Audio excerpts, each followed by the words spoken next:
articulating holder. This will check the, yes. Yes, it will check the bite of, What do you call that? Articulate. Isn't that after they've already filled it and Yeah. everything? Okay. so, yeah, this is articulating holder with articulating paper. I just got a filling the other Sorry. day. So. It's okay. All right.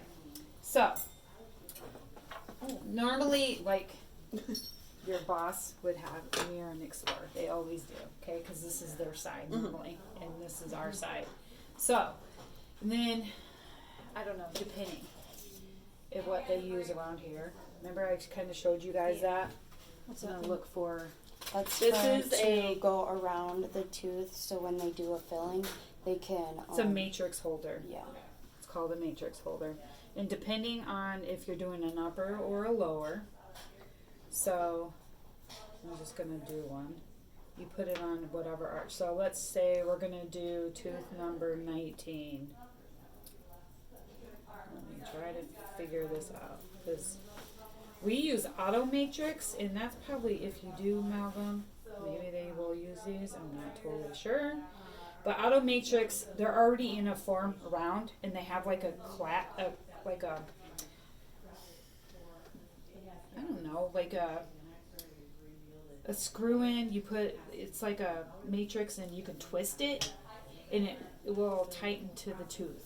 So there can be that kind of Auto Matrix, not this kind of Auto Matrix. There's several different types. Okay, so It depends on what your office. yeah, depends. So that's your Auto Matrix. Don't you use a clear one too, like Not for for the anterior? Yeah, but that would be for composite. So I'm showing you amalgam kind of right now, because usually amalgams, we do them on children. Because if you can't keep the tooth dry, oh my God, you are recording me? Are you kidding me? Not like you, but like she's like. Okay. I'm not recording like okay. And you're so fine. we do it usually on children a lot, because if you can't keep a tooth dry, you need a very dry tooth to put the composite in. If it's not dry and it's wet, amalgam, you do it, fill it with it's wet and everything. So that's kind of easy why you do it on children. It makes sense to me. You are making me nervous. It's not gonna go anywhere, I promise. This is See only it on for study. Facebook. No, you're not. It's funny. I'm just kidding. So, after the patient is numbed up, and you wait like 10 minutes, usually it's 10 minutes by the time they're done to be numbed. Hold on. Be slow about this. I'm writing this all down. Okay. So after patient. I can just send you the video. Jess. Yeah, I know. Yeah. And you know you will be passing the needle to the doctor a lot Yes. of times too, right? So usually upper is blue. It's a smaller needle. Lower Usually- is yellow because it's longer. Because it has to get all the way back here. Sorry, It's okay. That's good. I know, it's good that you get to do that. So yeah, and if it's children, normally use the blue and all the way around in the arches. Okay. Yeah. So. Oh, by that's the way, another- they do shots up here too. Oh We have yeah, to get they're into it. fantastic. Oh yeah. There's not fat on there, so you really feel those. It's great. Oh. Yeah. Okay, so usually he'll prep the tooth, he uses the mirror, you suction, da da da da da. You will use this. This is amalgam, actually, in here. But they don't have a oh yes they do. Okay, so you'll also use an amalgam well. This is an amalgam carrier.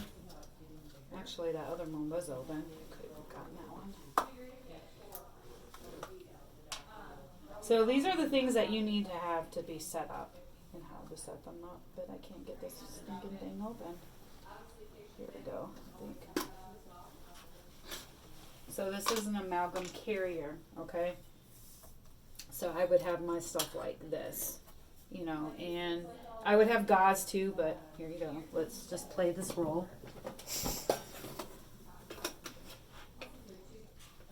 For that, you want about 3 or 4, right? Sure. Because it's lower, because they want to isolate the inside The inside and and the the outside. Right. What, Maureen? Sorry. So That's if a you're good idea. doing if you're doing lower, you want like 3 or 4 because you want to do the inside and the out. I usually do my floss like this, so it's not all over the place. It's just me. It's just easier. So then usually he'll prep the tooth, obviously, and then I don't know if I want to show you how to do this. So you put this in here. He'll say, okay, let's get this ready, or he or she, whoever. They. And I'm going to press start. See what happens. What is that thing called? It's a Trisherator. Trisherator? I have a hard time saying it. Trisherator. Yes. And then, you would go in here, because after you activate it. Good grief. This one's hard. Holy schmoly. Okay. So it'll come out like that. Before you put it in there, it's powder. That's cool. So then when you Trisherator.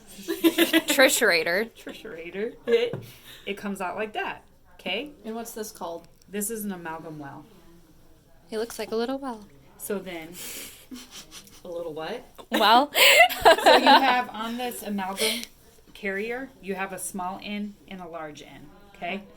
A lot of times if it's small, I'm like, do you want 1 end or 2 ends? And he'll be like, okay, I want 2 ends or I want 1 end. So you just hold on to this Oh, that's so cool. and you turn it, and that's how you do it. And then you would pass it. So the tooth is number 19. It would be at the bottom. You would hold it to or give it to him directly so he can put it right in, and then he turns it around himself and puts the other one in. But wherever tooth you're prepping, you always have to angle it to where it's going to be at. That makes sense? Okay. What is that thing called? Amalgam carrier. But, so that's how you use this. I'm taking this out because if it hardens, it gets hard as rock. So you always got to make sure that, because sometimes they won't use all, hey, I didn't use the other end. So you got to make sure you do this because it'll get hard. Are you smelling it? Oh. So I will now that you said. there's no smell. There's to no it. smell, yeah. Yeah. Okay, so to dispense an amalgam, you don't throw it away. Why? Because you don't. Huh? I'm gonna see if they have it. I don't know where. We have like an amalgam container that we use to put our excess amalgam that we don't use, but I don't see anything. But yeah, you can feel it. It's cool. You could try it. Anyway, so after you prep it, he'll want a packer to pack it in. So he packs it in inside the tooth. And once he gets it all in there and packs it in, then he wants an anatomical. And this will help, like, on the occlusal, it helps curve around the tooth, like to fill in the filling of the crevice of the tooth. Does that make sense? And then that's what this does. It's like it's kind of like an acorn. That's kind of what I look at it as. And then this is a spoon. That's a condenser. This is a spoon. It's the smallest spoon you'll ever see in your entire life. You will not be able to eat cereal off this. And then once they do the anatomical, then sometimes they use a burnish. This is a burnish to burnish it, to smooth things out.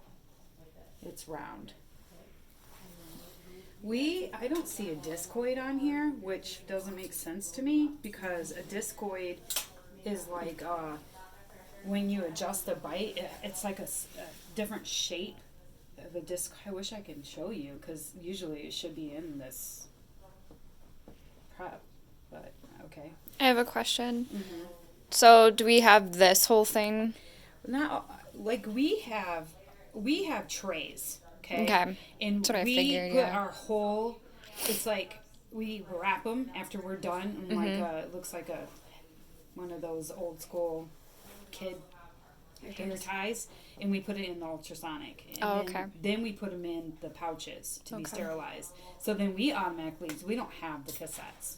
Okay. We we Yeah. don't either. But in our setup, we have 2 mirrors, 2 forceps, an Explorer, a spoon, 2 condensers, 1 small, 1 large. We have an anatomical, and we have a small and a large discoid, and we have a Ward's carver, and we have a burnisher. The Ward's carver is like, it's like my favorite instrument. I know it sounds stupid, but it is. It like, well, so say you have a filling that is going to be on the buccal,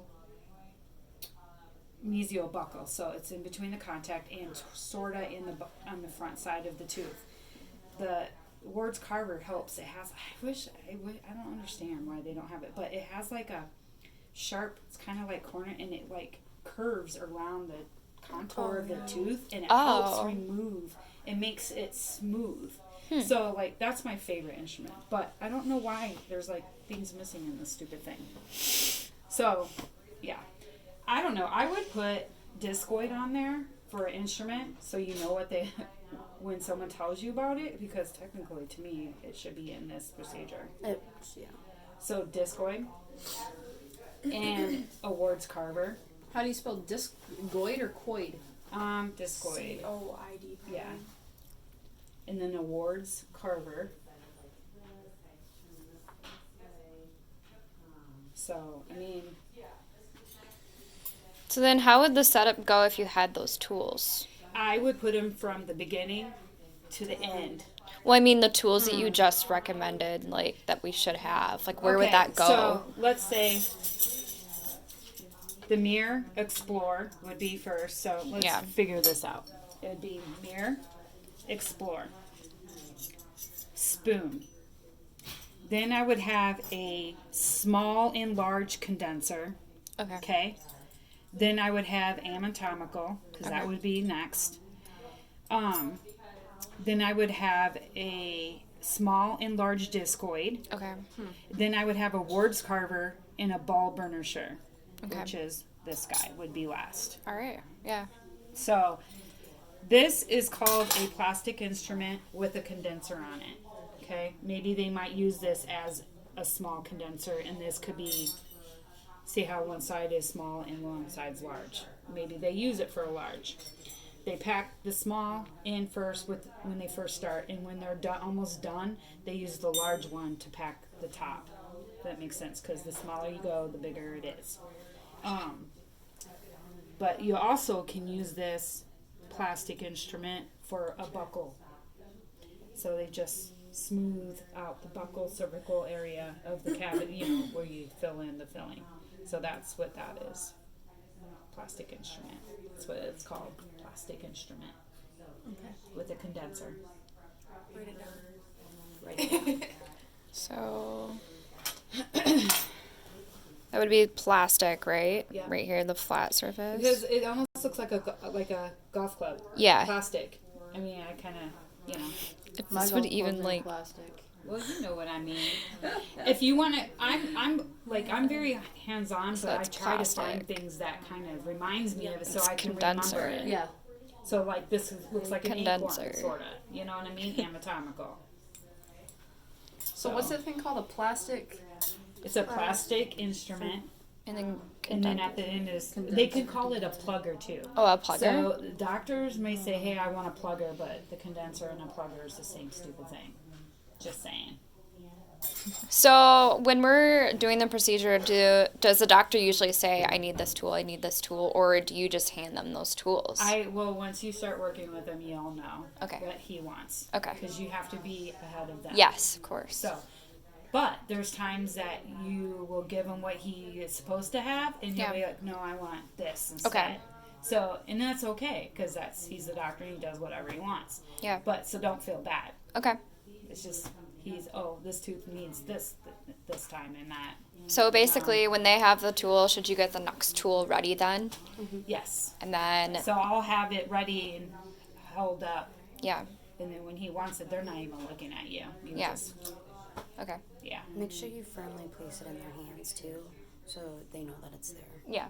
Because they won't look up from Oh, I'm sure. the field. Yeah. They can't. Or they shouldn't. So I wish I'm gonna ask them. Where's the words carver? Where's the disc coil?